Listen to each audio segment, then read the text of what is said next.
बाजूचा मंडप काढला, इथून पुढचं आंदोलन तुमचं कसं राहणार आहे? मंडप यासाठी काढला होता की तिथं सभा मंडप करायचं याच्यासाठी, पण आंदोलन स्थगित केलं होतं आपण त्याची सरकारचा, मुख्यमंत्र्याचा मान राखून, जिल्ह्याच्या कलेक्टर साहेबांचा, जालन्याचा मान राखून, काही आमदार पण आले होते सरकारच्या वतीनं, दहसी आणखीन बरेच जण, त्यांचा सगळ्यांचा मान राखून ते उपोषण आपण स्थगित केलं होतं. आणि म्हणलं आता काय करा, सरकार मागण्या मान्य करणारच आहे. शिंदे समिती गठीत केलीच नाही, कारण आता 8-10 दिवस उलटून गेलेत या विषयाला, 8-10 दिवस झाले. तर तरी पण शिंदे समिती नाही, गॅझेट नाही, केसेसचा काही संदर्भ दिसत नाही.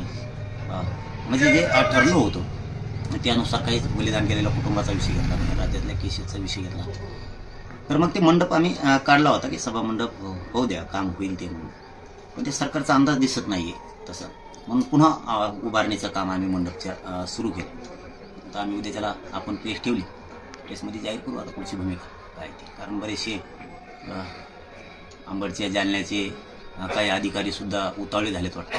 बहुतेक नाव कमावण्याच्या नादात गोरगरीब मराठ्यांच्या आंदोलकांच्या पोरावर अन्याय करायची सुद्धा त्यांची तयारी दिसते बहुतेक. कारण जातीवाद खूप फोफावलेला आहे सध्या, पण काही नाव कमावण्यासाठी खूप आतुर झालेले असतात गरिबांचे लेकरं चिंगरून. त्यामुळे त्यांची मस्ती मला उतरावं लागलं. आता यापुढे तुम्ही छत्रपती भवनात बसणार आहात की राज्यात दौरा करणार आहात? ते कंटिन्यू चालूच आहे सगळं राज्यभर, सगळीकडेच. इथून पण अंतरवालीतून पण सुरूच आहे. मी आता अंतरवालीतच आहे, आजही आणि हमेशाच आहे. छत्रपती भवनातून बी चालणार आहे आणि राज्यभर पण. परंतु सगळ्यात जास्त 22 फेब्रुवारीपासून ते 22 मार्चपर्यंत मी गाव टू गाव जोडतोय. यंत्रणा आपली पक्की असली पाहिजे कधी पण. कारण काय होतंय, काही गोष्टी मला नाही माहीत, म्हणजे हे आपल्या पत्रकार बांधवाच्या माध्यमातून जाहीरपणाने सांगतो. गावखेड्यात जरी एखादी गोष्ट झाली राज्यभरात, पश्चिम महाराष्ट्रात काय झाली, कोकणात काय झाली, खानदेश, विदर्भात काय झाली, मराठवाड्यात, आम्हाला नाही माहीत होत डायरेक्ट.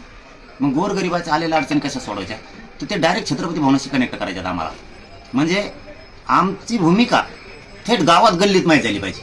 आणि गल्लीत घडलेल्या अडीअडचणी ह्या डायरेक्ट आता आम्हाला माहीत झाल्या पाहिजे. याच्यासाठी 22 फेब्रुवारी ते 22 मार्चपर्यंत कधी वेळ मिळू द्या तुम्हाला. आता 1 महिन्याच्या आत तुम्हाला वेळ नसला, कधी वेळ मिळू द्या, त्या दिवशी तुम्ही छत्रपती भवनला यायचंय किंवा अंतरवालीत यायचं. इथून आपण एकमेकाला जोडणार आहेत. आता आपल्या गावचे लोक या, हे माझे विनंती आहे राज्यातल्यांना की कुणी म्हणू नका मग पुढं आमच्या गावचा प्रश्न सुटला नाही बाबा, आम्हाला अडचण आली.